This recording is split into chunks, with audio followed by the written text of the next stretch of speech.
Welcome to Dangerous Policy. I'm Charlene.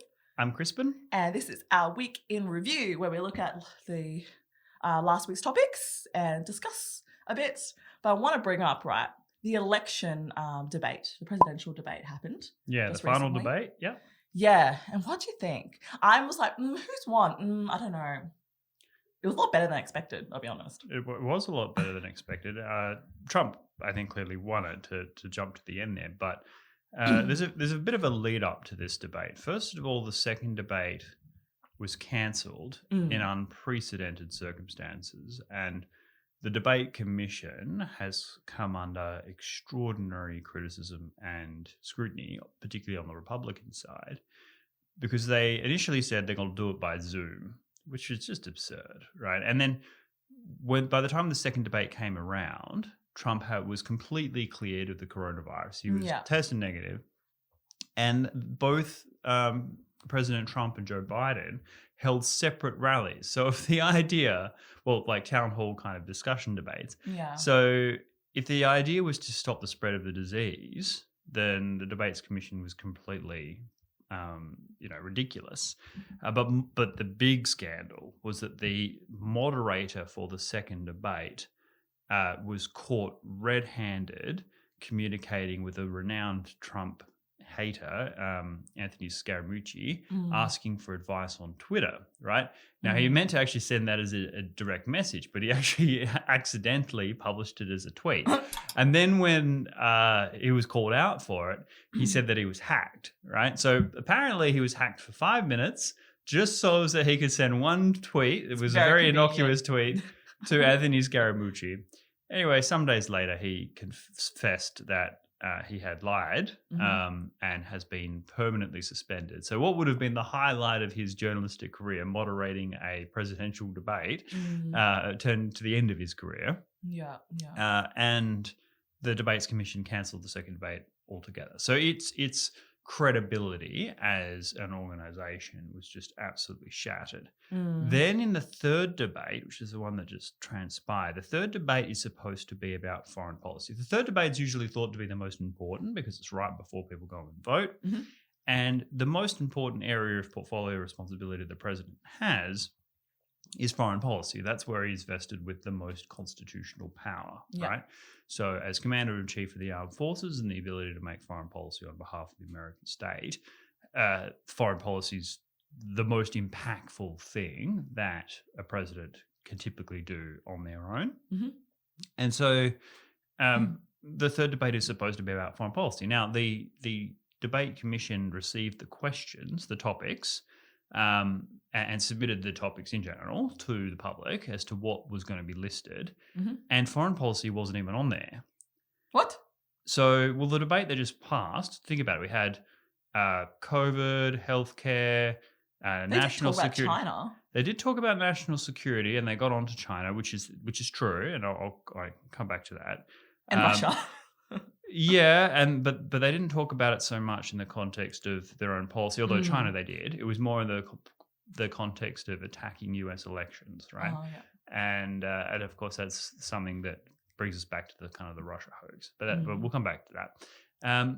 Then race in America, leadership, all of these things that were basically the rehash of the topics of the first debate. I think they wanted to cover it because they didn't cover it in the first debate. Oh, no, I think they wanted to cover it because it's grounds that the Democrats typically are stronger, right? Like climate change and things that, race, these issues that are typical kind of Democrat issues. The COVID crisis was thought to be a pro-Democrat stuff. But if you start talking about foreign policy, you very quickly get to Trump's successes, right? Deals between Israel and Bahrain, Israel and the Arab Emirates. Just today or yesterday, Israel and the Sudan have normalized relations. It's hard perhaps for young people to really understand how impossible this seemed. When you say normalize no war, is that what you mean? I don't know. It means recognizing the legitimacy of each other's governments, and then you start opening normal relations. So you start opening embassies, you start having direct flights. You do normal trade deals and things like that. So for something like 48, 50 countries, all Muslim majority countries, Israel doesn't exist on any map, okay? Because they just don't recognize the right of Israel to exist. Although that is rapidly changing under the Trump administration. There's all these deals that are normalizing relations. Now, Trump absolutely deserves a Nobel Peace Prize for them, right? These are unprecedented breakthroughs in peace. And then you've got Serbia and Kosovo, even bigger deal, right? Arguably. So if you start talking about foreign policy, well, you're on ground where Trump has started no new major wars. There's like relative stability in North Korea, even though that's one area where I'm much more hawkish, and you can go check out my video on that. And these peace deals with Israel and much of the Arab world. I mean, that is just, there's this burgeoning success story. Do you know anything about like those cages that he kept like going on about? Yes, immigration policy. So there are these like immigration detention centers, if you like, which are basically holding cells for people coming across the border in the United States southern border. And Obama was the first one to introduce it. And Trump was right to point it out. And there was nothing the Democrats could come back with, because it's absolutely true. When you talk about like, you know, separating families and keeping people detained and all of that, well, that was an Obama approach. And Obama was, even though he was, you know, left-leaning and didn't do anything about immigration itself, really, he was stronger on border control than people often think. Okay. But yeah, I mean, if we go from the debate at the beginning, it's a good point. We'll come back to immigration as well, but otherwise I'll lose my train of thought. First of all, the moderator. She was so good. She was amazing. She was actually excellent. And but she did have the help of the mute button. I want a mute button in my life. she had the help of that, but that's not like Chris Wallace can sit there, the moderator of the first debate, and kind of be green with envy over it. But that wasn't really the issue. And Trump, I think, would have been slightly better behaved in the first debate if he thought that the moderator questions were fair. That the moderator, and this is not to excuse Trump. Trump didn't help himself in the first debate for that. But in this debate, the moderator, even though she has deep ties to the Democratic Party herself, did ask Joe Biden some tough questions, right? Like some questions that no journalist has really asked. Like she did ask directly about Hunter Biden and the tapes. Now, of course, he had a very carefully scripted response to that. Of course. But the fact that so many media outlets and tech giants and everything's trying to suppress it, the fact that it was right there in the third debate, right on the table, asked directly, she did ask some directly tough questions. And I thought that was really, really good. Like that was very even-handed. She would, you know, go after the president, and she wouldn't give Joe Biden a free pass. She wouldn't cover for the Joe Biden. She didn't try and, like, the problem with Chris Wallace, one of the many, was that every time Joe Biden did get into trouble, Chris Wallace would try and move on the topic, right? Yeah. So if you go watch the first debate, every single time Joe Biden gets pressed on something hard and is starting to lose himself, Chris Wallace is like, all right, let's talk about climate change. You know, like that. He would just immediately move it on. Which was just outrageous. Whereas this moderator kept control of the time, but was like, all right, that is a tough question, and that is important to follow, and the American people do want to know about it, and will be served by that answer. So, Joe Biden, what's the answer to that question? And in several points, I think he critically undermined himself, and we'll get to that too. But I did respect also that she allowed them time to counter argue, and also and it kept within that time frame. Like, it was really respectful, actually. Like, she's like, yes, go ahead, and then it's like, okay, thank you, and then like it definitely felt more in control. Yeah, and articulate from the moderator as well. She didn't stumble over questions or words. She's just like, bang, gotcha. Yeah, and so great. So good. Hats off to that. So go through the topics. Well, the first one was COVID, and I think Trump did much better this time around for a few reasons. One, I think he's captured the zeitgeist of American mentality on this, and I'll do a video on people's attitudes towards COVID this week.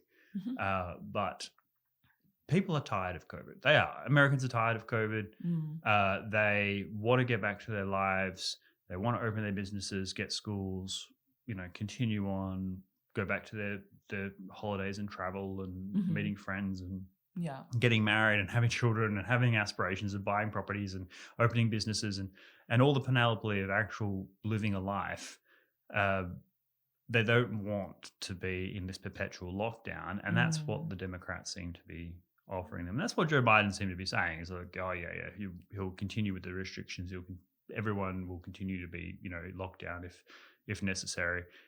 And he criticized Trump on the fact that, there's so many infections, so many people have passed, and that, that's okay as far as it goes. But people are fatigued with it, and Trump, I think, was on the right side of the story to say, look, if you vote for me, you have a future, right? And because I think most people are now thinking about how they're going to pick up the pieces and get the economy going and their lives back together, I think that resonated more with people. The other thing that he spouted out a few things though, like I'm 99% people recover, and then we have a vaccine by December. I don't know. I was kind of like, well, half of that's true. So the vaccine thing, I totally agree. Trump shouldn't be going on about it because it's just such he's going to start to sound more and more ridiculous. Because we don't hear from Johnson & Johnson, Moderna, and all that saying, yes, it'll be out in a few weeks, right? Yeah. And I appreciate he's instilling confidence in people, but at the same time, it's just giving more ammunition. Yeah, you're spouting out fake news. Yeah, and that's a fair point. And I think that Trump, people are kind of rolling their eyes a bit with that. Whereas it is true that, because if I recall his quotes correctly, he said that 99.9% of people under the age of 30 recover, which is true, right? 99% of people overall recover, which is also kind of true. And so, you have to be in a much older category with various comorbidities and things like that to be at real grave risk. And that's not to say that those people don't need help and support, but it does put into the context for the vast bulk of society that, this is not the Spanish flu so the Spanish flu killed a couple 100 million people worldwide, and it was attacked primarily people in the prime of their lives. It would create a cytokine storm, which would turn people's very strong immune systems against themselves. And that meant the younger and healthier and more vigorous you were, the more likely you were to die from the Spanish flu, as opposed to this, which is really preying on the frail. It's not the Black Death, right? It's not the Justinian plague. It's not the plague of Pericles. It's just... this is something that isn't taking away a third of the population, right? It's a bad flu when we talk about in strictly mortality terms, right? Now, that's not to say it's negligible. We don't take steps to mitigate the impact, but it is not, put it this way, the COVID period will result in massive tectonic shifts in our cultural, economic, and political life.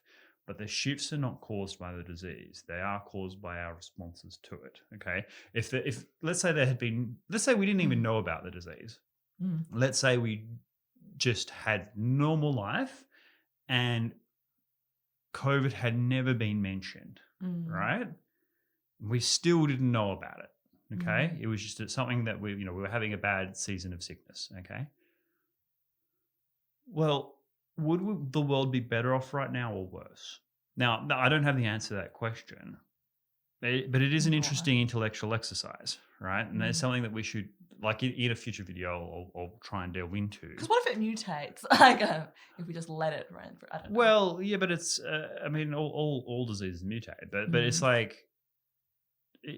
it's an interesting question, right? We have absolutely reshaped the entire world. We've plunged the world into a massive global recession, the likes of which no one alive has seen. And, if is it worth it? Now, it's not something I can answer, but I think Trump's message is clear. We have to reopen. We can't afford to keep doing this forever. And Biden's message is like, oh, think about the empty seat, the empty kitchen, like person next to you, blah, blah, blah, the people that have passed. And it is absolutely fine to speak for the people that aren't here, right? It's easy for everyone else to say, oh, we need to get on with our lives and move on, but the dead don't vote, right? So it's fine to point to that. But I think for the vast bulk of Americans, what they're hearing from Trump is a future, and what they're hearing from Biden is more uncertainty and more frustration. So the COVID thing, although plenty of things to criticize Trump for about COVID, his overarching message, I think, resonates more with the average American. The other thing that has really blunted attacks on Trump, so one of the things that really fed into the image of Trump is that all he cares about is the stock market, right? Like he's like, like, I don't care about people's lives, hundreds of thousands of deaths. He just doesn't understand that people care about human life. What has really blunted that between the first debate and this debate is he got it in himself. He contracted the disease. His wife contracted the disease. His young son contracted the disease. Yeah. So he can speak now with a greater degree of sympathy. Like, when he says, look, we've got to open up, we've got to move on. Well, he had it himself. So it's not like he just doesn't care about other people. He at least cares about himself, and so he's that way. Yeah. So, but it does actually, it blunts that force. Yeah. That the Democrats had. So for all of those reasons, I think the COVID thing played much better for him than it ever has in the past. And then the Anthony Fauci thing, they tried to pin him on like saying Anthony Fauci was an idiot and so on. And I thought Trump's response was actually quite strong, which was that, he likes Anthony Fauci. Anthony Fauci was wrong about a few things, but that's perfectly fine. Everybody was wrong because we didn't know anything about the disease. It was this terrifying new thing that had emerged from China. And therefore he's allowed to be wrong about stuff. Now, and I think that actually is a strong justification for Trump's policy changes, right? So if you go, well, and for governments around the world where they say, yeah, we went into this huge lockdown, we had all these restrictions early on because this disease seemed to hit that sweet spot between virility and infection, right? Like this sort of like, okay, highly contagious and also potentially deadly. And that in epidemiology is a trade-off, right? Because if something is too deadly, it's not typically very contagious because you're not out there spreading it, you're at home dying, okay? So you get that with Ebola, right? Like Ebola is an incredibly deadly disease, but you get it and you're bloody sick, right? So you're not out there partying at the super spreader events. You're at home being like, I'm dying of the disease, meaning you can't really spread it to a lot of people, right? Whereas the flu, right? There's a long incubation and the symptoms take a while to really hit you. Might even get symptoms. You might not, and you sneeze and it projects and you're out there, on buses and so on. And so you spread it around, right? But it's not anywhere near as deadly. You recover. So this seems to be a really terrible sweet spot, which exists. And so what people feared was this was like smallpox, that this was like measles, which is like incredibly infectious but also deadly. But it was none of those things. It's not smallpox. It's not measles. It's not polio. It's a bad flu. So. So on that front, I think Trump is becoming like the wind is in his sails with that. I don't think that Biden can sit there and go on about the empty tables forever. Then we had... I really appreciate his tweets as well. He's like, this is where the real learning starts when he got the virus. It's like, I'm learning so much. Yeah, I mean, he got to be the center of attention there and Walter Reed. And it's a message that rings through to the average American. Like, yes, he obviously got the best treatment in the world. But he's also, man well into his 70s, clinically obese, and he is now out there doing rallies to tens of thousands of people with more vigor, more excitement than he's ever shown before. So people at home watching this, I mean, like, am I really going to lock myself in this bubble? When the president has recovered and is off living a normal life, and why shouldn't I do that too? So I think that has done well for him. Then there was the I guess what was next? Yeah, what was next? We had, well, we can do it in whatever order. There was the China stuff, which I agree that was the only foreign policy. Okay, and then the biggest thing that Biden kept saying was like, you have a foreign bank in China, and you're smiling, and you're taking foreign money, and it's a secret bank account, and like, Oh, it was so and it's sad. still like along the media are like eating it up. Yeah, but Trump batted that one away so easily. He said, look, it was closed before I even ran, let alone become president, right? And he was just like, yeah, I was a businessman and I was doing business in China and therefore, I had an account there and now it was closed. And then I ran for president after that. So the message with the corruption, with the Hunter Biden stuff and Joe getting kickbacks from China and Russia and Ukraine, is that the Trump's family have clearly lost a ton of money by being president of the United States, right? Like the Trump International hotels might have been okay, but COVID has wiped them out anyway. What about his $750 tax return? Well, this was actually Trump's weakest moment of the debate, I thought, because having been asked directly about the Hunter Biden stuff by the moderator and Biden kind of batting it away effectively onto the tax returns, Trump should have just said half a sentence about the tax returns and just gone straight back to Hunter Biden, right? Because everybody in the world has been going on about Trump's tax returns for years. There's nothing Trump can say about the tax returns that people haven't already said, right? So it is true. He hasn't released his tax returns. Perfectly fine for people to criticize him for it. But Trump shouldn't have spent more than half his time talking about, he'd prepaid his taxes and therefore in this 1 year he had seven. And actually it is, first of all, it's not something that people will really understand. Okay. Yeah, I agree. Because, went above my head. Well, yeah. So it is a real concept. Now, whether or not it is something Trump did or not, I don't know. But for example, if you're a mining company, it takes you many years to actually make a return on your investment, right? You have to set up the mine, you have to do all the surveying, you have to get all the approvals, all the infrastructure in place, you have to bring in huge amounts of equipment and expertise. Yeah. So it's like 5, 6, 7 years before you actually dig anything out of the ground, right? All of those preceding years, you're paying a huge investment of upfront cost, which you can roll into out years. In most tax jurisdictions, you can roll into out years for when you're actually making money, right? Okay. You're like, okay, well, you're offsetting the fact that you've spent all of this money to get it up here. And so when people say, oh, these mining companies aren't paying tax, no, they're paying an enormous amount of tax. It's just they've prepaid it, right? So it's the same concept, I think, that what Trump was speaking to. But there's no way the average American or someone who's not a tax whiz is really going to understand that, and let alone evaluate the merits of that claim.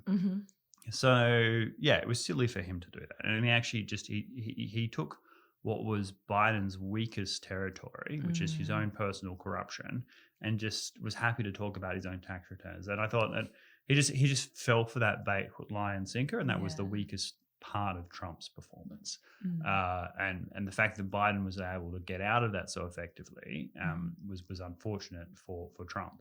I'm sure that would have been like when they were prepared for the debate, the emails he did bring it up several times, but then so what Trump did effectively was use it as a jibe, right? Like during the course of the debate, Trump would say things, oh, you live very well, Joe, and and this you've brought up Chinese money. Well, we know about this, with you, Joe. So he was actually good at bringing it back up recursively throughout the course of the discussion.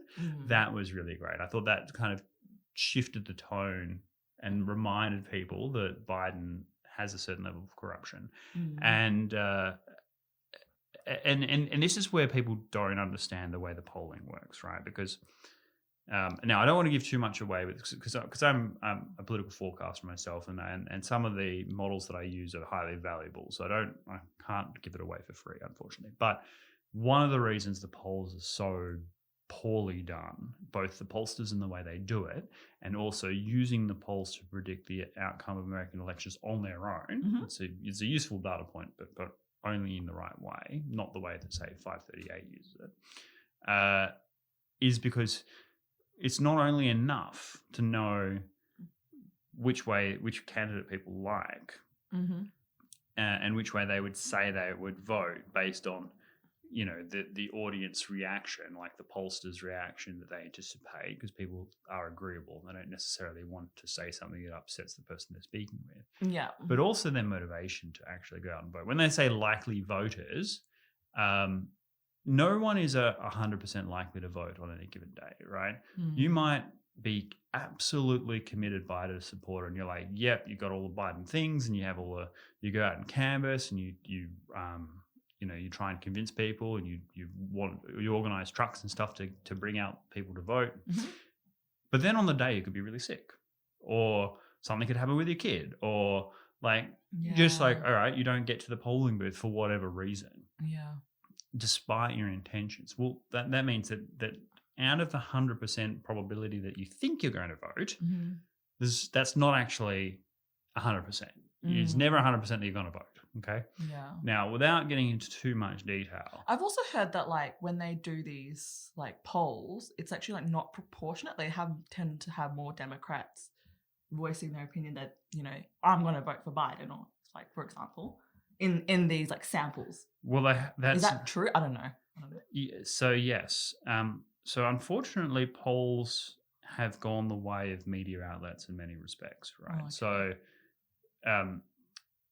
once upon a time, polls were pretty reliable, or more reliable, at least in terms of capturing that sentiment at that specific moment in time. It's a snapshot, right?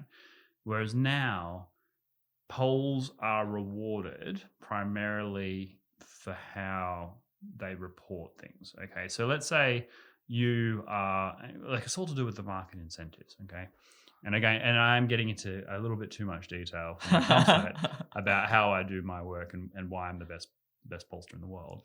Well, it's true. I'm the best forecaster. But the thing is that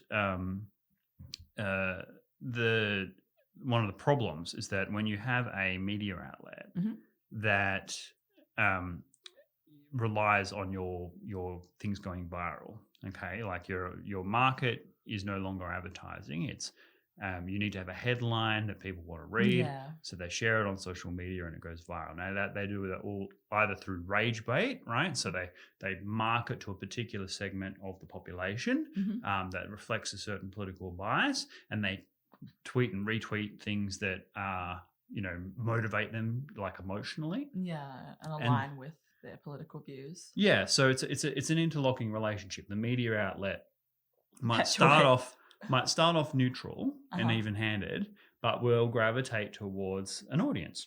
And this channel does the same thing. We have audiences from different parts of the world, and so we create content that is of interest to that audience. And that's actually not a problem because it's stuff that I'm interested in. The Baltic, anyway. But there is and so there is a relationship there between the audience and the content creator. In my case, in your case, the YouTube channel, but in the media's case, their editorial stuff. Interesting. And the same thing with the polls. People have to remember that. If you want a poll's value is often how much people will see it, right? So if you publish a poll and the Washington Post and New York Times, all that, they all publish it and republish it and communicate it to everybody, then you as a pollster get a certain degree of value in your asset, okay? Because people are treating your poll as somehow important, okay? So the methodology used is going to be incentivized to be biased in favor of the audience that most publishes it, right? Now, this is a highly advanced tidbit, and people should, if you happen to be a pollster, I charge a lot of money for this information. So this is just a freebie.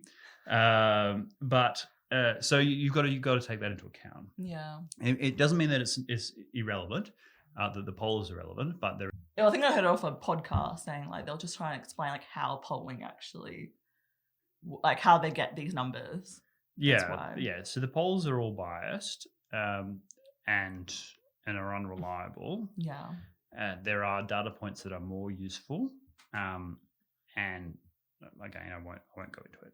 So, and I was going to touch on, I don't know whether it's part of your like exclusive thing, but like when you say average American, what defines average American?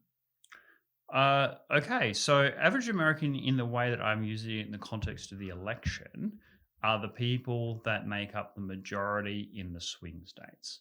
Okay, so average American is, yeah, you're right. I mean, you can't generalize 340 million people, but there are 12 states roughly that determine the election every cycle. And so the vast bulk of those people are what I'm calling the average American. And so when I say, it has appealed to the average American, I mean the people that will primarily decide the election. And the average American can be summed up this way. People who have working class values, right, of like, certain level of gender like roles, but still with a sense of equality. Man does X and is a gentleman and all of that sort of stuff. They tend to like the Constitution. They may not be obsessed with the Constitution the way the sort of the Republicans are, but they tend to like their rights, or at least the idea of their rights. So they might own a gun. Or at least if they don't own a gun, they still support people having one. They tend to like law and order and police, and they tend to respect authority, but they don't want authority to be abused. They tend to see America as imperfect, but not hateful, right? So they might say, yeah, look, there are racial problems in America, and there are inequities and justice issues, and things need to be reformed. But it's from a position of love, right? Like they fundamentally love America, but they realize its imperfections, right? And they want things to improve. And that would be sort of an American attitude, but they wouldn't want to be part of any other country, that's for sure.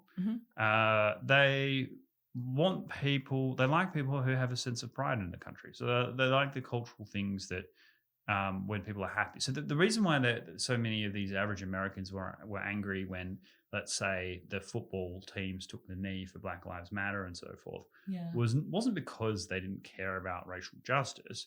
It's because they think that football is something that's supposed to be celebrated, right? And having someone, a bunch of people be such a freaking downer, right? Right? Well, that's half the problem, right? They want people to stand for the American flag, the anthem, the Pledge of Allegiance, all of that stuff. Yeah. They want some champions, True. And that's the average. And then Trump definitely speaks to that. I mean, that's for sure. The problem is that Trump is a champion for those things, but his problem is also that he doesn't seem like a gentleman, and he doesn't seem like those kinds of people that he's not the sort of person that most people raise their kids to be. So for that reason, there is an anti-Trump backlash from some of these same people. Fair. Yeah, but go back to the debate. There was plenty more to that. So there was the China thing, which I think played well for Trump, but they stayed on it very briefly. The part of the debate which absolutely killed Biden. There's 2 points, really, well, maybe 3, but 2 big ones. The biggest one was about the oil industry, right? Where Biden said that he would, like, Trump asked him, he's like, would you? Oh, that was the other one. Would you, destroy the oil industry? And fracking, part of that. But Biden says, I would transition out of it. Yes.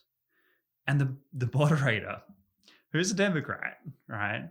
She asked this question. She's like, why would you do that? And the way she said it was like, why would you say that? Kind of like, because that is going to be played every single day between now and the election by the Republicans of Biden. Destroy an entire industry. An entire industry that is critical to the swing states. Pennsylvania, Ohio, Oklahoma, Texas, although Texas, people say it's a swing state, it's not a swing state.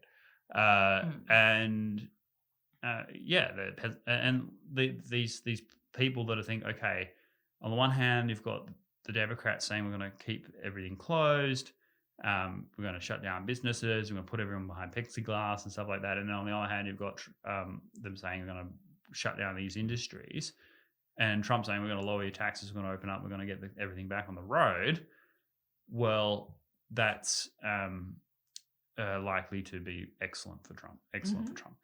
The other thing that was amazing for Trump, and this is something that isn't talked about enough, and I think could put the Republicans into the box seat. If Trump wins this election, I think this will keep the Republicans in the box seat for a generation, which is Trump's inroads into black men, right? During the race thing, which is supposed to be really weak for Trump, Trump made mention of the fact that all these young men who, just don't feel like they've got hope for the future, and he talks about prison reform, and he talks about, dealing with the sort of young black male community. Trump has an increasing constituency among young black men, right? And we see that permeating through all the things. We saw it with 50 Cent. We saw that with Ice-T. Holy crap. I can't remember one of the two names, but actor slash musician. And we saw that with Kanye West. These young black men who are saying that the Democrats have taken our vote for granted. And no one more so than Joe Biden was like, if you don't vote for me, you ain't black, right? Like, they're saying that the Democrats have just assumed that black people will always vote Democrat, regardless of whether or not they deliver outcomes for the black community. And you think about all these Democrat-run cities like, Baltimore and places like that, they're absolutely hellholes in many parts of these cities. Violence, crime, rubbish, homelessness, like drugs, people are paying enormous taxes and not getting anything in return. And you've got Trump coming along and says, no, you can do it. Like you've got all these great things for you. We just enable you to go out there and succeed. And you've got all these great role models of people who have succeeded, and we can all come together, and we will, and then when in the Trump economy, there was, before COVID, the lowest unemployment levels for the black community in history. So when he says, look, no one's done more for the black community than me except for Abraham Lincoln, that is almost true for a lot of young black voters. But more importantly than that, it speaks to the sense of identity politics, right? Because you can carve up an individual as many ways as you like. So take you for example, you can say, okay, you're a woman, you're a young woman, you're Asian, you have like a educated background. You can slice you up as many ways as you want in the identity politics sphere. But the strongest forces behind you would be things like your biology and your personal identical aspiration, right? And the problem with race is it is literally skin deep. Okay, so you speak like to the black community as if it's this homogenous group, right? Whereas a young man has goals and dreams and aspirations and hopes for themselves in the future that transcend any kind of racial divide, right? And when what young men want to be told is that if they, work hard, take responsibility, there are opportunities for them, and they can live up to the most noble aspects of their own spirit, right? And that's what Trump has been saying, and what Democrats have been saying, and what Joe Biden says is, oh no, you're victims, you're oppressed, and young black men in America are sick of that, sick of hearing that. And so they're looking at Trump and being like, and he does embody like the American dream, Trump. Oh, because he lived it, right? And then, I mean, no one is more Americana than Trump. Like Trump is just this force of the United States. Like he embodies all that's great and all that's morbid in that country. Which is good because what you can do is you can take something in all its tainted glory and still love it. So a lot of the people that are Trump voted, I mean, in a terrible interview with 60 Minutes, and terrible I mean on the part of the interviewer, he was asked one question and he gave the most beautiful answer. It's probably his best answer of any question in his entire 4 years of office. The question was, can you describe your supporters? Do you know who they are? And Trump thought for a moment, really thought about it. He says, yes, I think I can. They're people who love our country. And that is actually a really succinct summation of the average Trump voter. Like the actual Trump voter they're not racist, xenophobic, white supremacists. They are people that see America in all its tainted glory and still love it, right? And that is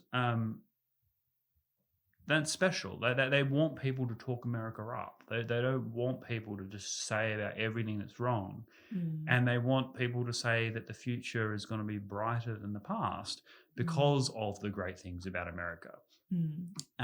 And for that reason, Trump is I think winning over a lot of black voters. I mean, particularly young men, but also other groups.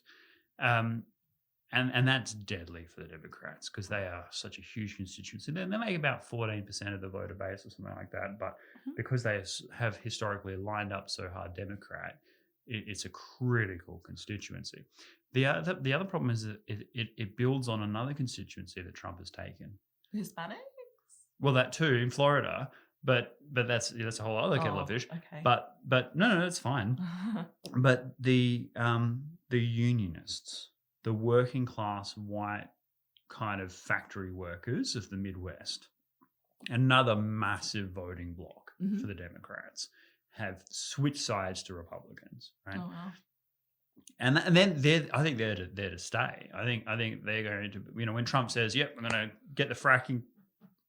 We're going to bring all your jobs back, all these terrible trade deals that Joe Biden and Obama championed that sent your jobs overseas, have torn them up, bringing them back. We're introducing tariffs." Like these are like things that the unionists are like, holy crap. And the farmers. Yeah. So these salt of the earth people that are often Democrats, right? Because they think that, okay, well, I'm not big business. I need people to help me out. And the Republicans had, for a while there, been that sort of Rockefeller generation of like, yeah, that's all giving the money to the capitalists. Well, Trump's like, no, we're a working class party. And he's successfully won these people over with working class cultural values, right? So that's a massacre for the Democrats. And if they lose the black vote as well, it's all over. I mean, the Democrats need to reinvent. They'll just become this fringe inner city hipster woke party, which, a combination of patronage and corruption will be the only thing that sustains them. It's a joke. So I think that this debate hit all of those touch points really well. This debate in some ways, the quote that I've seen come out the most is that Trump won on points, right? As in, like, it wasn't a knockout blow, and people have said, and this is where the analysts have got it all wrong. People have been saying that Trump really needed an absolute knockout blow for Joe Biden in order to reshape the race, right? Because Joe Biden's so far ahead in the polls that Trump would be, he needs that game changer, and he didn't get it. Well, think of this debate a bit like a movie, like a blockbuster film. There's a few different types of films. There are those films where you go and you've forgotten the plot and you've forgotten the thing like almost immediately, right? Yeah. That'd be kind of the most average Marvel films. You go and you enjoy it, you watch it, finish, you come out, and you're like, okay, yeah. But that was a nice big battle. You never think about it again. Very formulaic, right? But then there are those films that sort of linger with you for a few days before you can really judge it. And I think this debate was one of those because the highlights that come out of that debate are all pros for Trump. And these are snippets that Trump can play. And then where Joe really shot himself in the foot was he was just so blatantly lying that what he was relying on, I think, as a deliberate strategy, is just to deny everything that was bad for him and just make it very strong in denial and just explicit denial, and know that the media and the will carry him. that the media and the tech giants would cover for him completely, right? So the only thing that people would see would be his denial and none of the evidence. Well, there were some things that even the tech giants couldn't save him from. So, for example, when he said, and this is where the fracking thing comes in, this is, no, I'm not going to ban fracking. Mark my words, not going to ban fracking. And Trump's like, you said it many times. He's like, no, I didn't. And he says, it's on tape. And he's like, put it on your website, right? Like he's saying, put it on your website, knowing that people don't go to his website, right? Yeah. And Trump's like, yeah, okay. And by the time he finished speaking, his own team had published this montage of like Biden saying, ban fracking, ban fracking, ban fracking, ban fracking, ban fracking. That's embarrassing. Like he can't defend that, right? And because we live in this social media age, even the tech giants are going to have trouble suppressing it because it's normal footage, Yeah. So, and that ends his credibility on a whole bunch of other stuff, like the things about his corruption, Hunter Biden, all of that. So that brings that back up into question. So the sentiment is very strong. Now, does all of this mean that Trump is going to win? Well, I think that. So this is who comes out, right? Even for me, this is the hardest, because it's such an unusual year. It's the hardest one for me to predict. But when people are saying that, by the models and stuff, Trump has 10% chance to win, I'm sorry, that is absurd. Trump, on the balance of probabilities, I think will win this election and be president for another 4 years. There's a number of reasons I say that, but yes, I think that Trump will win. And putting my credibility on the line here, I've just said that I'm the world's best forecaster, and look, frankly, I am. But you've heard it first, folks. Well, no. I mean, look, it's not something that in the circles people even contest, really. So, like, if it's an easy thing to say, who says they're the fourth best pizza maker in Manhattan, right? Like they say they're the best. But in the circles, I think there is a general recognition that I have been more correct about more things over a longer period of time than anyone else alive. It's just that in this case, there is a good chance I could be wrong, simply because it's such a difficult one. Where do you think you've gone wrong if you say you were wrong? Like, what's your questioning?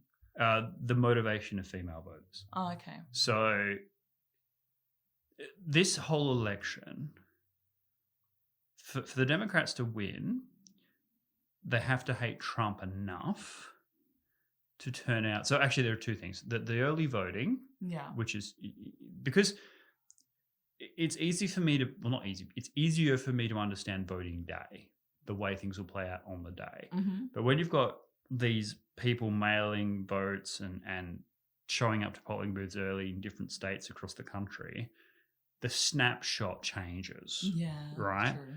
And so people, and the sorts of people that are showing up, like I need much better data on the sort of people that are showing up for early voting. Are they people, for example, that are elderly and afraid of getting sick because if they show up on polling day and there are so many people around, they'll get contagious, and so they're doing it for safety reasons?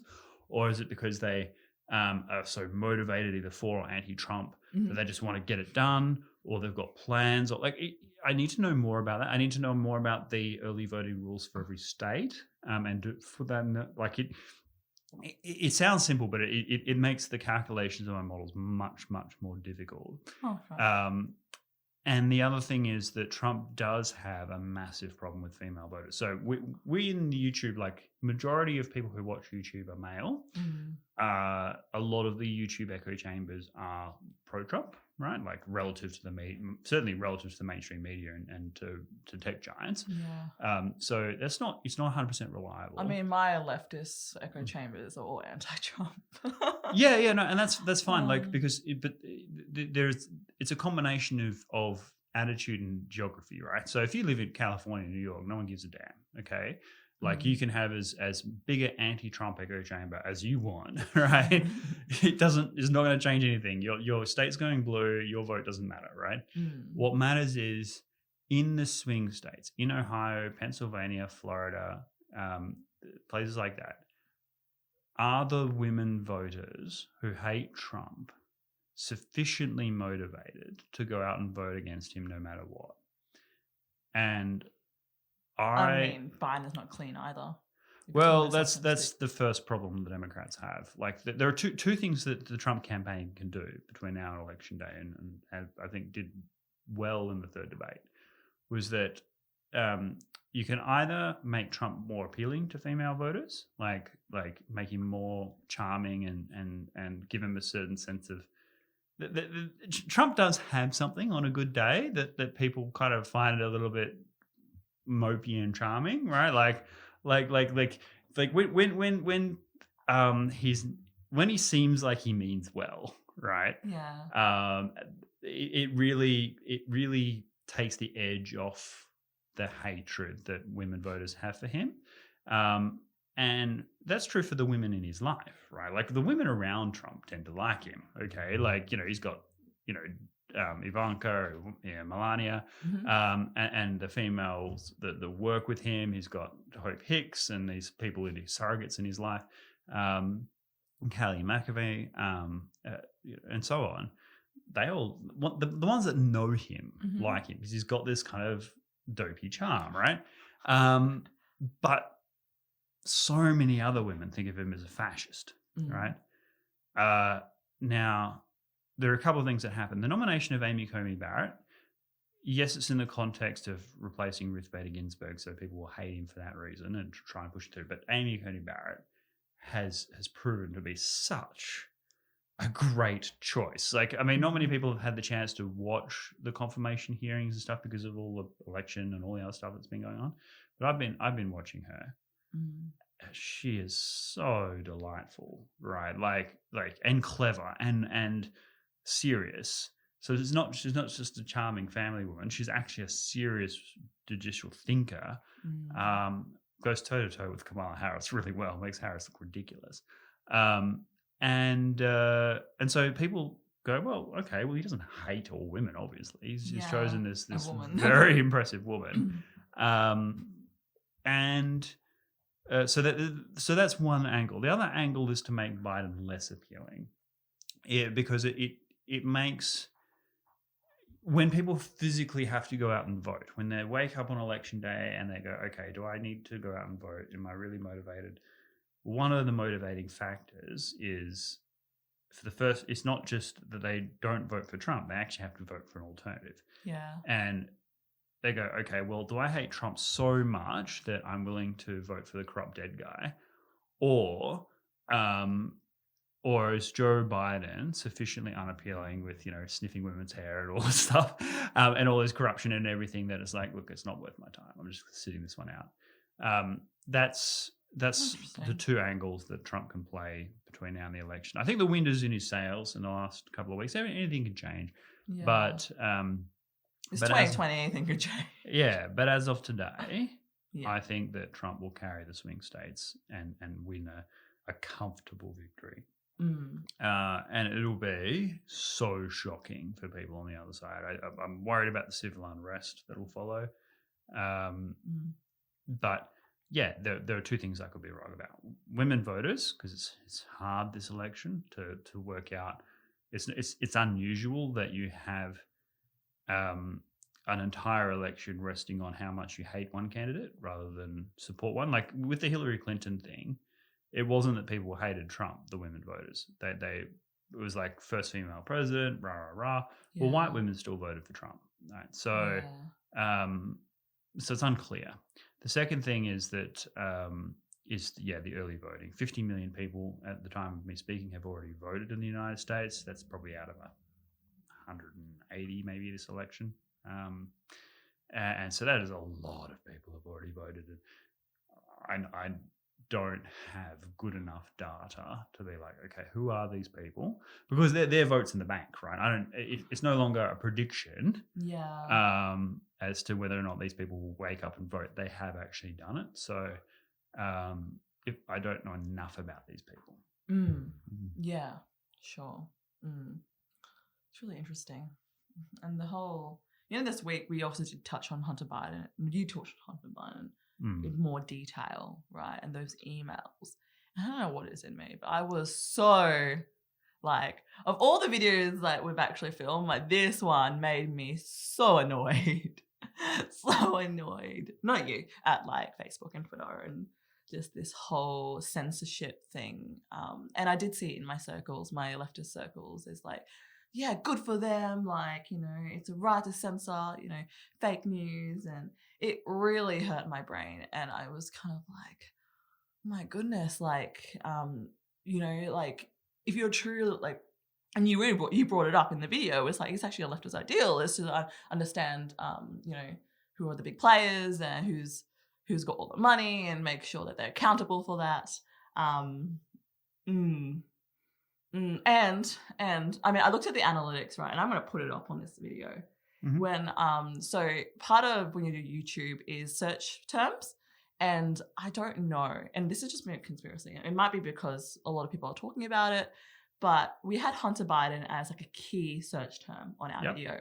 So I saw this huge spike and I was like, oh, wonderful. Like, we're going to get a huge reach. People are going to know about it. And then suddenly it just went like to zero, from like 10 to 0. It was just crazy. I was like, that's a little bit sus, especially around election time where people will be investigating every little tidbit of what each candidate is saying. Yeah. How do we combat this? Share with their friends. It's a great question. The terrifying thing about our current age is that the things that we thought were settled are being revisited. And by that I mean our basic Enlightenment principles, right? That is sovereignty of the individual, freedom of speech, freedom of thought, scientific method, open debate, free exchange of ideas, critical assessments of power, open and independent judiciary, democracy. Things that allow the left and right to fight it out, right? In an appropriate way. And if the traditional classic left was about, progressive taxation, minimum wages, universal healthcare, compulsory retirement savings, making sure that the wealthy are accountable to the broader community, the provision of services, policing, drug treatment programs, government spending on social housing and things that was like, okay, we'll have a government, we'll have an economy, and we will have a social democracy. That was the left. The right was like free markets, individual choice,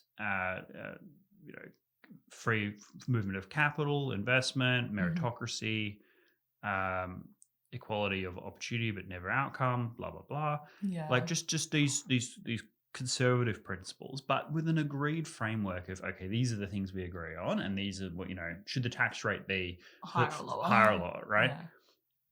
Yeah. That is where we were at the high point of our Western culture and civilization. Where we are now, we've backslide into a early 20th century dystopia where the very idea that you can have freedom of thought and free exchange of ideas is contested. It's this notion that information is dangerous, that ideas are dangerous, that if someone believes something, they're a bad person, and that if and that truth is not something that is necessarily objective or something that people can actually reject. See, one of the things about truth is people's ability to reject it is a human right? Like you don't have to believe that astrology is not real, right? You can believe in astrology if you want to, right? Yeah, sure. But if you you take things that people, might be consider erroneous and then suppress them. Mm-hmm. Well, what you do is you start out with the things that people think are wrong and potentially harmful, anti-vaxxers, flat earthers, that sort of stuff. Mm-hmm. And then what you do is you go to where it's matters of opinion. And then when it's actually at the worst end, things that are objectively true, like Hunter Biden's corruption, right? Yeah. And then you have these people that have set themselves up with How- no legitimate power So, okay. to control the entire society Yeah. by the free flowing of information based upon their own ideology, their truth. Mm. And that is the makings of a totalitarian society. Mm. And once we get there, it's a bloodbath. There is nothing positive that comes from that ever in the history of the world. Yeah. Mm. The Hunter Biden thing. Sorry, I've just kind of No. Yeah, is be angry. It's good. I'm very angry. The only thing that frustrates me with Hunter Biden's story, I think, one of the key things was his role on Burisma. It's very clear that he only got into this board because of his last name. Of course. He went into the army, did they say? In the Navy. In the Navy? Mm-hmm. Navy. And then I'm not sure about his educational background, but obviously it wasn't into mining, doesn't know language. There are so many, it frustrates me because I just know so many engineers, like early graduates, that can't even get an entry-level job. And you have this person that walks in and is on a $50,000 month salary. Because he could deliver things that these graduates can't, which is the manipulation of American foreign policy to the benefit of company executives. And I just want people to think about this logically. Just think about it logically. If this was real, like, the truth is there. Like, he was on this board. So people should question that, the legitimacy of that. Like just the average person, is it right for somebody with no prior background in engineering or mining or whatever it was to sit on a board and pay this amount of money, and yet, but somehow it's politically linked? Like, The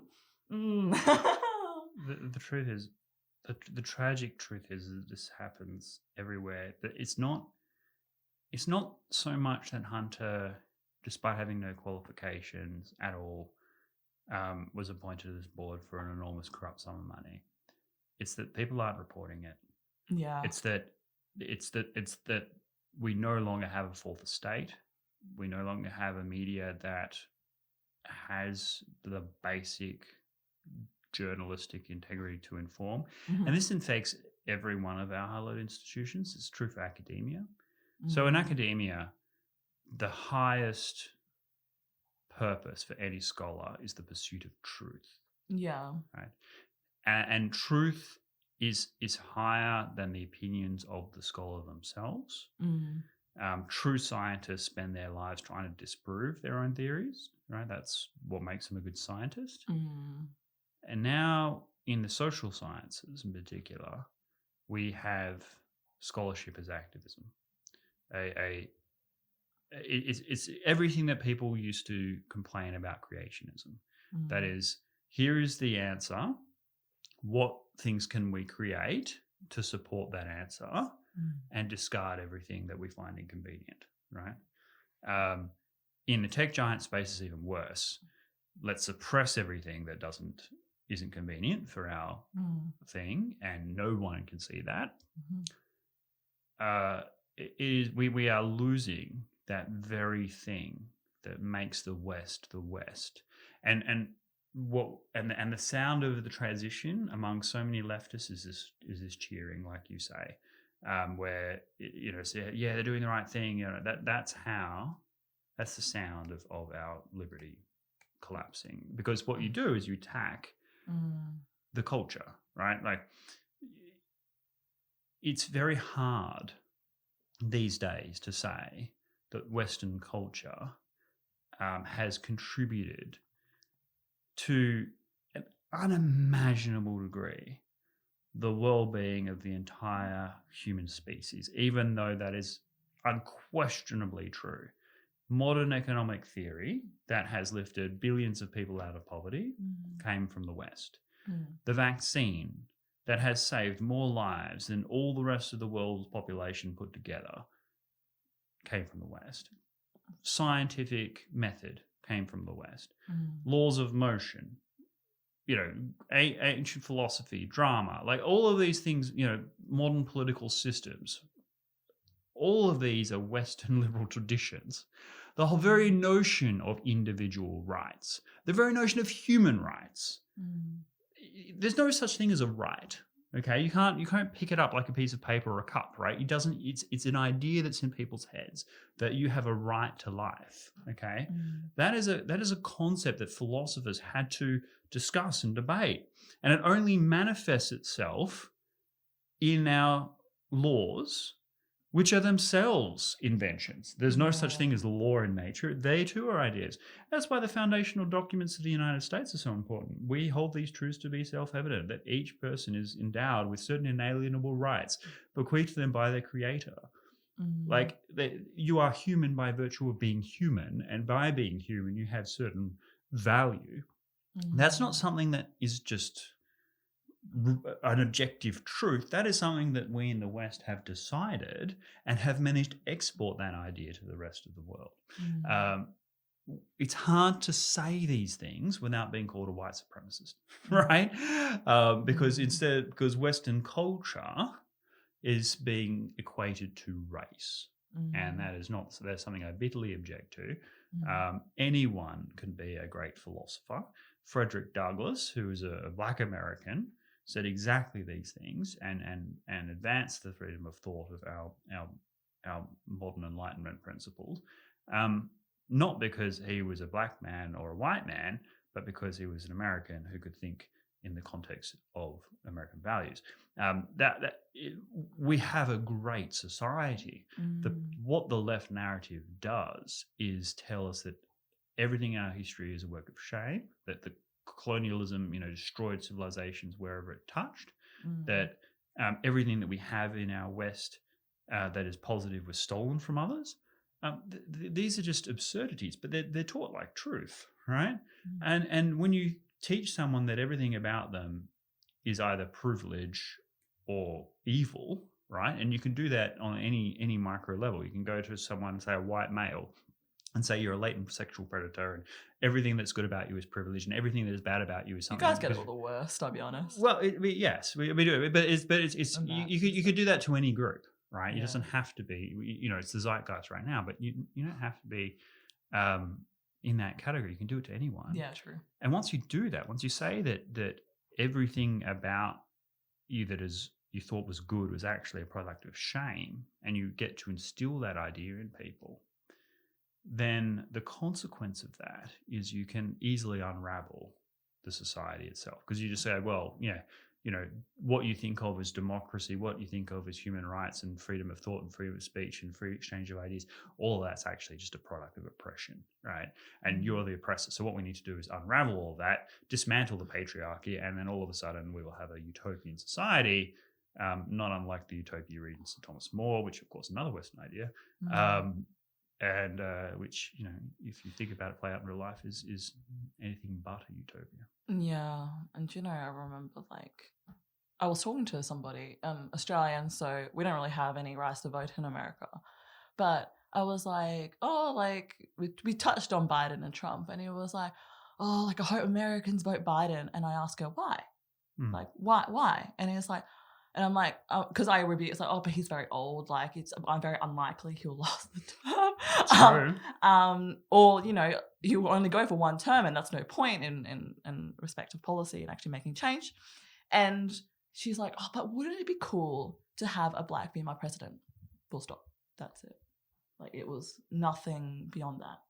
And I was like, wow, I can see identity politics just before my eyes. I mean, I respect this person 100%.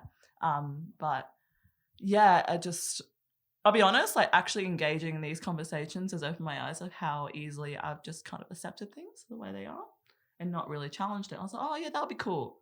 But actually think about it, darling. Think about what you're saying here. That would be cool. Not looking, at, are they right for the job? It's irrespective of their gender, their sex, whatever. What's their track record? What kind of policies out there? just because they're female and black, that would be cool, but can they do the job? Like, yeah, it you know, and I'm shaken in terms of, you know, I feel like in this day and age, I feel like I can't speak up anymore, you know, because I definitely, if I were to challenge her again, we would have definitely fought a little bit. And I was like, this is just not worth the fight at the moment. Like, you know, pick your battles, I guess. Yeah. Yes. I mean, in Australia, we're still kind of lucky in that the social compact is pretty strong. We have people on different side of politics pretty much everywhere, right? So if you're in New South Wales, you'll have Labor voters, you'll have Liberal voters, you'll have Greens voters and National Party voters, and politics still isn't so omnipresent in the average person's life that you can have these discussions without having too many falling outs most of the time. Do you think it's But because we in have the more US, parties? that's not the case. No, I think there's a. I think the voting system has a lot to do with it. So in the United States, because just the way the system is, what you have is most people, most citizens, are exposed to one overwhelmingly dominant party their entire lives, true. right? So if you're in California, then the whole Democratic Party apparatus, the massive fundraising operations that occur there, the fact that all the new talent is brought up through those operations, that you as an individual are going to be exposed to that one party rule, right? And if you find yourself as a Republican, either you're going to be very quiet about it, you're going to move away from California to a red state, in which case you can be with people that think similarly, which it just continues to increase the bimorphism, and then or you have your life destroyed because you're outed as a conservative, and you might as well be outed as some terrible criminal, committer of genocide or something, right? Like you could be an escaped Nazi, okay, from Poland. It's considered a thought crime.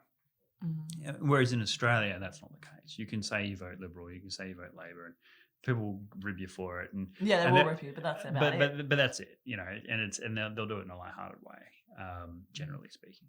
So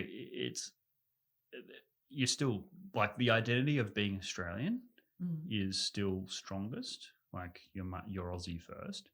The culture isn't, the difference between Labor and Liberal isn't as stark because we don't have like the huge differences in sort of race relations and other things that make it more emotional. We don't have that. We have very strong and robust institutions that people have faith in the public service to deliver services. So we still have that kind of egalitarianism, which I think, at least as an ideal, permeates both parties. So, for example, the Liberal Party will go, yes, we believe in meritocracy and all of that, and the people who are the best should rise to the top and so on. And it's always been a lie to a degree, right? Because the great example I give, I'm a huge fan of Jordan Peterson's, but one area where he and I would disagree, one of perhaps only two areas where he and I would, maybe three, a couple of areas where we would disagree, would be on representation in politics, right? So I think the Labor Party have done imperfectly, but well, to encourage more women into politics, okay? Because in our democracy, it's not just a meritocracy where the best get to the top, which you could argue more in the private sector because it's a competitive space. In the private sector, you've got businesses competing with one another, and you want the best talent to rise to the top as quickly as possible, regardless of their gender, okay? Whereas in a democracy, what you have is representative democracy. And given more than half the population is female in Australia, it would be nice to see some representation in the democracy to represent people that aren't just lawyer staffers, right? But actually the citizenry of the society to be a voice for the people. So it's not so much that they're the best minister performing the best thing. They're actually providing an important voice. And I think of Jackie Lambie in that context. Jackie Lambie, anything but a like entered the parliament as a pup senator, like complete freak of accident of voting anomaly that got her in there in the first place. Yeah. Her son, terrible drug problems. She's from northwest Tasmania, which, for those that wouldn't be familiar, is like the most deprived, decimated part of Australia in terms of its disadvantage and social harm and lack of education and so on. And she speaks like a broad brush Aussie that would never have entered politics or have any chance of being pre-selected in a major party at all, would not have been able to make those connections and so on. But she speaks with such heart and represents so many Aussies. And people on both sides of politics, even the Liberal Party, who don't agree with her most of the time, have a deep sense of respect for someone who's just there telling it as it is and speaking to a broad brush Australian audience. She might say some ridiculous things from time to time, but she reflects that spirit. And so it would be good to have more people like that in the parliament. People that actually. I also thought of what was his name? The Victorian guy who got in by accident. He was like a timber worker. And was in there for a short period of time because it was a double dissolution election, which he couldn't win. But he came in, he could barely speak at all, right? Like he'd never spoken publicly on anything. He just was. It was like the Shooter and Fishes Party representative or something like that. And he just like by a freakish thing of the way the count worked, he got into Parliament. And they did an interview with him on the radio, and it was the worst interview I'd ever heard. Like he just kept asking to restart, and he just couldn't answer a single question. But by the time it was 6 months in, one of the most respected members, because he actually did live up. Like he's like, okay, now I've got to actually represent people and learn to speak. So he learns to speak, and he's just like talking about the trials and tribulations of like rural Victorians. The deprivations of people in these sort of working class towns and so on, and seeing the timber mills and stuff close, and the people left behind and the opportunities for young people, like it's drawing attention to issues that we actually need to hear about.